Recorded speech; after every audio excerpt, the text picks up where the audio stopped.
Hello SSC, আসসালামু আলাইকুম। কি অবস্থা তোমাদের প্রিপারেশনের? আশা করি ভালো আছো। গত একটা পোস্টে তোমরা কমেন্ট করেছিলে যে ভাইয়া প্রিপজিশনের ক্লাস দেন। সো আজকে আমরা প্রিপজিশনের বোর্ড কোশ্চেন প্র্যাকটিস করব। আর অনেকের মতে আজকে আমরা সবচেয়ে বেশি কঠিন প্রিপারেশন প্র্যাকটিস করতে যাচ্ছি। অর্থাৎ অনেক স্টুডেন্টই মনে করে 2016 সালের বোর্ড কোশ্চেনগুলো সবচেয়ে নাকি কঠিন। প্রিপজিশনের বোর্ড কোশ্চেন প্র্যাকটিসের মধ্যে 16 সালের কোশ্চেন নাকি সবচেয়ে কঠিন। সো আজকে আমরা 16 সালের বোর্ড কোশ্চেনই প্র্যাকটিস করতে যাচ্ছি। তো প্রিপজিশন প্র্যাকটিস করার সময় সবসময় মনে রাখবা, তুমি আগে প্যাসেজের অর্থটা বোঝার ট্রাই করবা। আর প্রিপজিশনের বাংলাগুলো তোমাকে জানতে হবে। টু মানে কি, অফ মানে কি, ইন মানে কি, উইথ মানে কি, থ্রু মানে কি, বিফোর মানে কি, আফটার মানে কি, উইদাউট মানে কি, বিসাইডস মানে কি, বিসাইড মানে কি, এই অ্যারাউন্ড মানে কি, অ্যাক্রস মানে কি, এই সবগুলা অর্থাৎ এ টু জেড যেগুলো টোটালি প্রিপজিশনে ব্যবহৃত হয় এইগুলোর বাংলাও জানা খুব গুরুত্বপূর্ণ। তো তুমি ভিডিওটা শেষ পর্যন্ত দেখবা, সবকিছুর কমপ্লিট সলিউশন তুমি পেয়ে যাবা। কিভাবে তুমি বোর্ডে প্রিপজিশনে 5 আউট অফ 5 পাবা, কমপ্লিট সলিউশন তুমি পেয়ে যাবা। আর প্রিপজিশনের মেইন গ্রামারের ক্লাসটা যদি না দেখে থাকো, এখনই আই বাটন থেকে দেখে নাও। আর হচ্ছে তোমরা জানো যে আমার 3টা বই আছে, ফার্স্ট পেপার, সেকেন্ড পেপার এবং টপ 10। তো এইচএসসি 200 মার্কসের জন্য কমপ্লিট সলিউশন তোমরা ঘরে বসে টোটালি এইচএসসি প্রিপারেশন কমপ্লিট করতে পারো। আর বইগুলোতে যতটুকু প্রয়োজন ততটুকু আয়োজন, এই কথাটা মাথায় রেখে বইটা করা হয়েছে। অর্থাৎ যতটুকু একটা টপিকে প্রয়োজন ঠিক ততটুকুই করা, এর বাইরে অতিরিক্ত কোনো চাপ তোমার মাথায় নিতে হবে না। আমার নিজের এইচএসসিতে জিপিএ 5 আছে, সো আমার যে জিনিসগুলো ডিরেক্ট হেল্প করেছিল আমি সেই জিনিসটাই বইগুলোতে ইনক্লুড করেছি, আর একদম সহজ ওয়েতে, সিম্পলেস্ট ওয়েতে। তো তোমাদের যাদের কাছে বইগুলো নাই, তোমরা আজকেই চাইলে অর্ডার করে ফেলতে পারো আমাদের ওয়েবসাইট থেকে অথবা আমাদের স্ক্রিনের নাম্বারটিতে কল করে। আর এইচএসসি ইংলিশের এমন কোনো টপিক নাই যে টপিকের ক্লাস তুমি আমাদের চ্যানেলে না পাবা। বেস্ট ক্লাস সব একদম ফার্স্ট পেপারে মাল্টিপল চয়েস থেকে সেকেন্ড পেপারে সেকেন্ড পেপারের কম্পোজিশন পর্যন্ত প্রত্যেকটা টপিকের ক্লাস তুমি আমাদের চ্যানেলে পাবা। Connectors, modifiers, A to Z best class. So তুমি যদি না দেখে থাকো, তোমার যে টপিকে প্রবলেম সার্চ করে দেখতে পারো, অথবা ডেসক্রিপশন বক্সে তুমি ফুল কোর্সের সবগুলো ক্লাসের লিঙ্কও পেয়ে যাবা টপিক বাই টপিক প্লেলিস্ট অনুযায়ী। তো ঠিক আছে, পাবেল সিরিজ ইংলিশ সবসময় আমরা তোমাদেরকে বেস্ট কিছু দেওয়ার ট্রাই করি। তো আর কোনো কথা না, চলো এখন আমরা আমাদের আজকের লেসনটিতে চলে যাই। তো দেখো, আজকে আমরা প্র্যাকটিস করবো একটা প্রিপজিশনের বোর্ড কোশ্চেন প্র্যাকটিস। তবে প্রিপজিশনে 5 আউট অফ 5 পাওয়ার জন্য যে জিনিসগুলো জানা লাগে আমি আরেকটু তোমাদেরকে বলে যাই। Number 1, appropriate preposition. Appropriate preposition ছাড়া তুমি যদি প্রিপজিশনে 5 আউট অফ 5 পাইতে চাও তাহলে সেটা অসম্ভব। তোমাকে অ্যাপ্রোপ্রিয়েট প্রিপজিশন জানতেই হবে, কারণ 10টা শূন্যস্থানের মধ্যে 5 থেকে 6টাই থাকে অ্যাপ্রোপ্রিয়েট প্রিপজিশন। সো তোমাকে অবশ্যই অ্যাপ্রোপ্রিয়েট প্রিপজিশন জানতে হবে। আর আমার 250টা মোস্ট অ্যাপ্রোপ্রিয়েট প্রিপজিশন যে সাজেশনটা আছে, পিডিএফটা আছে, সেটা যদি তুমি এখনো না পেয়ে থাকো কমেন্ট করো, অথবা আমাদের ফেসবুক পেজে কানেক্ট হলে ফেসবুক পেজে গেলে তুমি পেয়ে যাবা। 2 নম্বরে তোমাকে যেটা জানতে হবে অ্যাপ্রোপ্রিয়েট প্রিপজিশন ছাড়া, সেটা হচ্ছে ভোকাবুলারি অর্থাৎ শব্দকোষ। তোমাকে শব্দের মিনিং জানতে হবে। অর্থাৎ প্রত্যেকটা প্যাসেজের একটা মানে থাকে। স্যাররা তোমাদেরকে একটা তথ্য দেওয়ার চেষ্টা করে। প্রত্যেকটা প্যাসেজের একটা মানে থাকে, একটা অর্থ থাকে, একটা মিনিং থাকে। তুমি ভোকাবুলারি ছাড়া সেই মিনিংটা বুঝবা না, আর মিনিং ছাড়া তুমি কখনোই বেস্ট রেজাল্ট করতে পারবা না। আর ভোকাবুলারির জন্য আমার ভিডিওটা আছে, তোমরা দেখে নিতে পারো, একদম বেস্ট ওয়ে ভোকাবুলারি শেখার। 3 নাম্বার হচ্ছে বোর্ড কোয়েশ্চেন প্র্যাকটিস। তোমাকে বোর্ড কোয়েশ্চেন প্র্যাকটিস করতে হবে পরীক্ষা দিতে যাওয়ার আগে, যে কেন এইখানে আমি যখন প্র্যাকটিস করাই, যে এখন যে প্র্যাকটিসটা করাবো, তো আমি অ্যানসার গুলো দেখাই যে এইখানে কেন অফ হচ্ছে, এখানে কেন টু হচ্ছে, এখানে কেন বাই হচ্ছে, এখানে কেন ফর হচ্ছে, এই জিনিসগুলা। তো কেন একটা জায়গায় এই অ্যানসারটাই হয়, অন্যগুলা কেন অ্যানসার হয় না।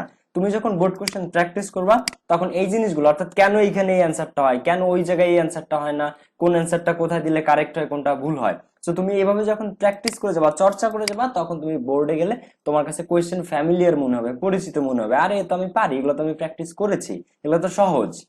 ঠিক আছে, সো চলো এখন আমরা আমাদের আজকের প্র্যাকটিসে যাই। তো প্র্যাকটিস শুরুর আগে আমি তোমাদেরকে প্রিপজিশন গুলা একটু দেখাই দিতে চাই, আর প্রিপজিশনের বাংলা অনুবাদ গুলা, অর্থাৎ বাংলা মিনিংটা কি, একটা প্রিপজিশনের অর্থ কি, সেটাও দেখাই দিতে চাই। এটা কেন দেখাই দিতে চাই, অনেক সময় অর্থ অনুসারে প্রিপজিশন বসে, অর্থাৎ প্রিপজিশনটার যে মানে সেই মানে অনুযায়ী প্রিপজিশন বসে। তো তোমরা অনেকে মনে করো যে ভাইয়া আমি টু মানে কি পারি, বাই মানে দ্বারা এটা পারি, উইথ মানে সাথে এটা পারি, কিন্তু এই তিনটাই শুধু প্রিপজিশন না। এই যে এখানে যতগুলো আছে টোটাল প্রিপজিশন, এগুলো প্রিপজিশনে ব্যবহৃত হয়। সো এর প্রত্যেকটার মানে তোমাকে জানতে হবে, আর এটার ইউজেসটাও তুমি দেখতে পারবে একদম চোখের সামনে।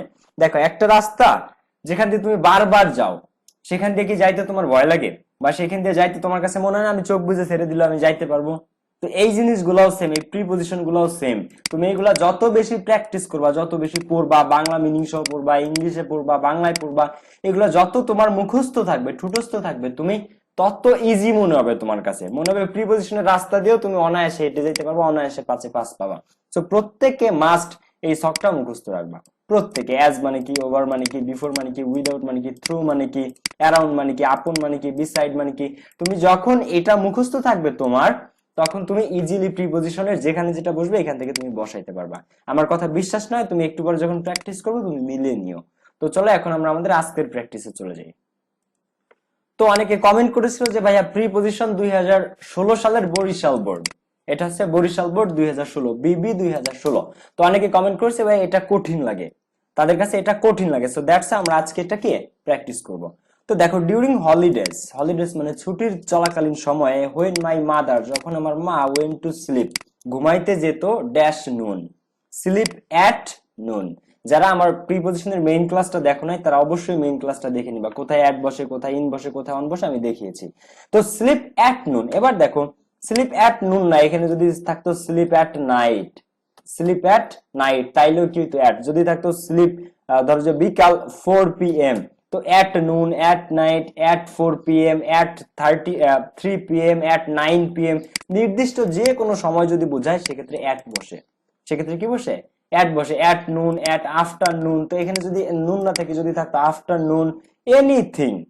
তো during holidays when my mother went to sleep at noon, বা অ্যাট আফটারনুন, বা অ্যাট নাইট। ক্লিয়ার?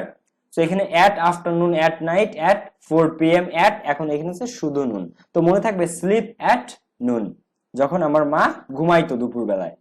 অথবা এখানে যদি এটা থাকতো অ্যাট ডন, অ্যাট ডন মানে প্রভাতে। ঠিক আছে? সো এই যে কোনো কিছু যদি থাকতো সেক্ষেত্রে আমরা কি ব্যবহার করতে পারি? Slip at. এগুলোর পূর্বে কি বসবে? অ্যাট। তো অ্যান্সারটা বুঝতে পারছো? এই দাগেরটা। এরপর দেখো, we went the railway line, তো মা যখন দুপুর বেলা, নুন মানে দুপুরে ঘুমাইতো, we went to the railway line, আমরা যাইতাম রেলওয়েতে, অর্থাৎ রেল লাইনে যাইতাম। দিয়ার, সেখানে অ্যালং উইথ আদার চিলড্রেন, অন্য শিশুদের সাথে, আই ওয়াচড, আমি দেখতাম, হাউ দ্য ট্রেনস, কিভাবে train, past dash, innumerable unknown facts, innumerable মানে অসংখ্য, আননোন মানে অচেনা, অজানা, অপরিচিত, ফ্যাক্টস মানে ঘটনা। তো এখানে ফ্যাক্টস মানে ঘটনা না, এখানে পরিবেশ বা পরিস্থিতি বা চারপাশকে বোঝায়।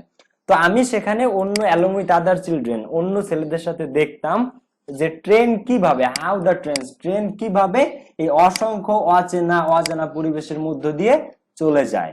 অসংখ্য অচেনা অজানা পরিবেশ বা পরিস্থিতির মধ্য দিয়ে কি চলে যায়? মধ্য দিয়ে ইংলিশ কি? থ্রু। মধ্য দিয়ে প্রিপজিশন কোনটা? থ্রু। আর মধ্য অর্থে কি? ইন। সো একটা হচ্ছে থ্রু মানে মধ্য দিয়ে, আর একটা হচ্ছে ইন মানে মধ্যে। তো এটার মধ্য দিয়ে চলে যেত।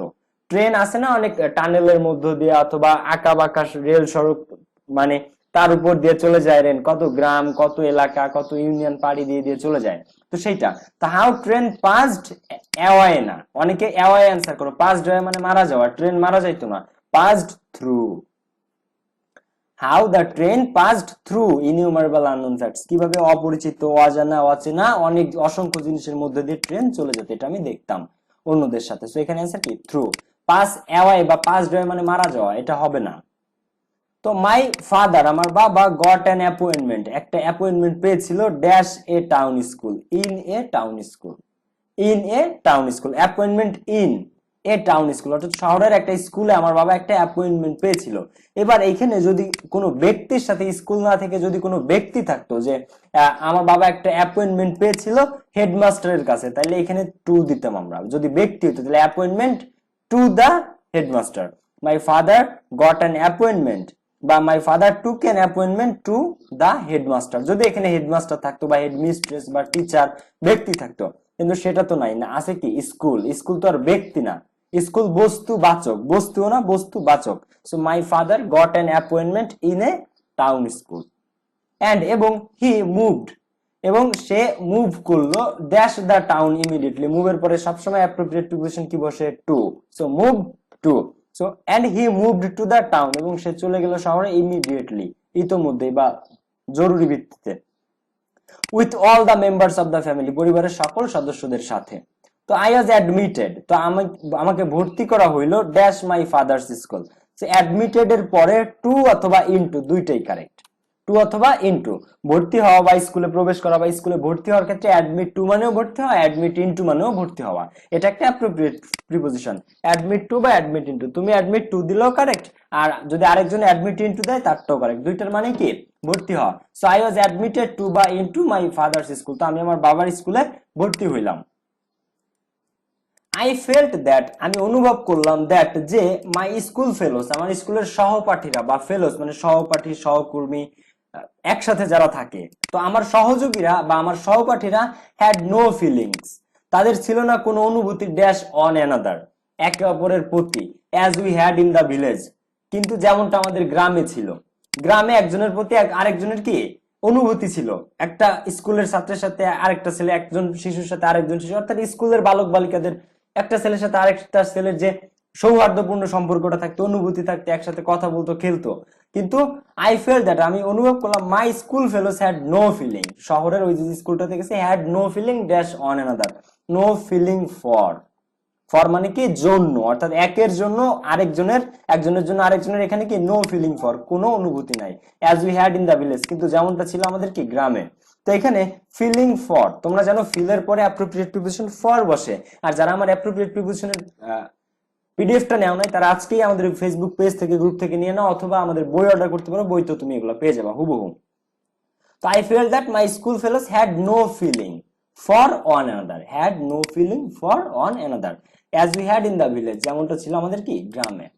তো হাইভার যাই হোক, আই হ্যাভ গ্রাজুয়ালি, আমি ধীরে ধীরে অ্যাডজাস্টেড মাইসেলফ, নিজেকে মানিয়ে নিলাম ড্যাশ টাউন লাইফ, এই টাউন লাইফের সাথে বা টাউন লাইফের প্রতি। অ্যাডজাস্টের পরে সবসময় অ্যাপ্রোপ্রিয়েট প্রিপোজিশন টু বসে, অ্যাডজাস্ট টু, অ্যাডজাস্ট টু মানে মানিয়ে নেওয়া, খাপ খাইয়ে নেওয়া, অ্যাডজাস্ট টু একটা appropriate preposition. So I have gradually, আমি ধীরে ধীরে adjusted myself two town life, নিজেকে টাউন লাইফের সাথে, শহর জীবনের সাথে মানিয়ে নিলাম। I am happy with my new friends, আমি আমার নতুন বন্ধুদের সাথে হ্যাপি, বাট কিন্তু মাই হার্ট, আমার হৃদয়, এইক dash the happy childhood days, কিন্তু আমার হৃদয় কাঁদে কিসের জন্য, দ্য হ্যাপি চাইল্ডহুড ডেজ, শৈশবের আনন্দের দিনগুলোর জন্য। তো এইকের পরে অ্যাপ্রোপ্রিয়েট প্রিপোজিশন কি বসে, আমি পড়াইছি অ্যাপ্রোপ্রিয়েট 250টা অ্যাপ্রোপ্রিয়েট প্রিপোজিশনের মধ্যে, যাদের কাছে পিডিএফ আছে বা বই আছে তারা একদম ডিরেক্টলি পেয়ে যাও আমার বইয়ের মধ্যে। সো মাই হার্ট এইক ফর, তো এইক ফর মানে কি দরদ, মানে আমার হৃদয়ে দরদ হয়, হৃদয়ে ব্যথা হয়, for the happy childhood days, শৈশবের আনন্দের দিনগুলোর জন্য। সো এইক ফর এটা একটা অ্যাপ্রোপ্রিয়েট প্রিপোজিশন, এইক ফর মানে কি দরদ বা ব্যথা। তো চাইল্ডহুড ইজ, তো শৈশবটা হচ্ছে ড্যাশ মানে ফ্রি ড্যাশ ওয়ারিজ, তো ফ্রি এর পরে অ্যাপ্রোপ্রিয়েট প্রিপোজিশন কি বসে, from, free from, free from মানে কি কোনো কিছু থেকে মুক্ত হওয়া। যেমন ধরো বাংলাদেশ, আমি সংক্ষেপে লিখলাম BD had become free from Pakistani rulers in 1971, তো Bangladesh had become free from Pakistani rulers বা free from Pakistan in 1971, Bangladesh 1971 সালে পাকিস্তানের থেকে ফ্রি হয়, মুক্ত হয় বা স্বাধীন হয়। সো ফ্রি এর পরে কি বসে, ফ্রম, ফ্রি এর পরে অ্যাপ্রোপ্রিয়েট প্রিপোজিশন কি বসে, ফ্রম, সবসময় মনে রাখবা ফ্রি ফ্রম। তবে ফ্রি এর পরে কোথাও কোথাও ব্যবহারিক ক্ষেত্রে অফ ও ইউজ করা যায়, তবে মুক্ত হওয়া অর্থে সবসময় ফ্রি ফ্রম। যেমন ধরো আমরা কোথাও কোথাও দেখেছি যে free of cost, free of cost মানে হচ্ছে খরচ ছাড়া, বিনামূল্যে, বা ফ্রি অফ কস্ট মানে হচ্ছে কোনো মূল্য ছাড়া, বিনা খরচে, বিনামূল্যে, তো এই অর্থে অফ বসে। আর এছাড়া কি ফ্রম, তো Bangladesh has become free from Pakistan in 1971। আবার এই যে childhood is free from worries, শৈশব দুশ্চিন্তা থেকে মুক্ত, ফ্রি ফ্রম মানে কি মুক্ত, ফ্রম ওয়ারিজ দুশ্চিন্তা থেকে, এন্ড এবং হ্যাজ ইনফিনিট ক্যাপাসিটি এবং আছে অসীম সক্ষমতা, ইনফিনিট মানে অসীম, সীমাহীন, অসীম ক্যাপাসিটি সক্ষমতা বা সময় বা যে কোনো কিছু ধরো কি সক্ষমতা, ড্যাশ এনজয়মেন্ট, ক্যাপাসিটির পরে অ্যাপ্রোপ্রিয়েট প্রিপোজিশন কি বসে, for, capacity for enjoyment, for মানে কি জন্য, এনজয়মেন্ট মানে উপভোগের জন্য, শৈশবে থাকে সীমাহীন সক্ষমতা, আর শৈশব free from worries, childhood is free from worries মানে কি শৈশব দুশ্চিন্তা হতে মুক্ত। So free from, capacity for, ache for, adjusted to, feel for, admitted to বা ইনটু, মুভ টু, এগুলো সব কি ছিল অ্যাপ্রোপ্রিয়েট প্রিপোজিশন। আর একটা জিনিস আমি সবসময় বলছি, এই যে কতগুলো ফর পাইছি আমরা, দেখছো ফর মানে জন্য, জন্য অর্থে কি ফর ইউজ করা হয়, টানা মুখস্থ করে ফেলবা এই প্রত্যেকটা, থ্রু মানে মধ্য দিয়ে, থ্রু মানে কি মধ্য দিয়ে, অ্যাবাউট মানে সম্বন্ধে, বিফোর মানে পূর্বে বা আগে, ইনটু মানে মধ্যে, এর প্রত্যেকটা জিনিস তুমি মুখস্থ করে ফেলবা টানা। আর যারা আমার সেকেন্ড পেপার বইটা অর্ডার করো না, আজকেই অর্ডার করে ফেলো, সাথে ফার্স্ট পেপার অর্ডার করতে পারো এবং টপ 10 অর্ডার করতে পারো। একদম 200 মার্কসের টোটাল প্রিপারেশন। আর পাবেল সিএসসি ইংলিশ ইনশাআল্লাহ সবসময় আমি চেষ্টা করি তোমাদের বেস্টটা দেওয়ার। তোমরা আমার জন্য দোয়া করবে, আর কোনো সাজেশন থাকলে অবশ্যই বলবো যে ভাইয়া এইভাবে পড়ালে আমাদের আরো ভালো হয়, তো আমি ইনশাআল্লাহ সেটা ট্রাই করবো। তো আজকে এই পর্যন্তই, দেখা হবে নেক্সট কোনো ভিডিওতে। সি ইউ, আল্লাহ হাফেজ, আসসালামু আলাইকুম।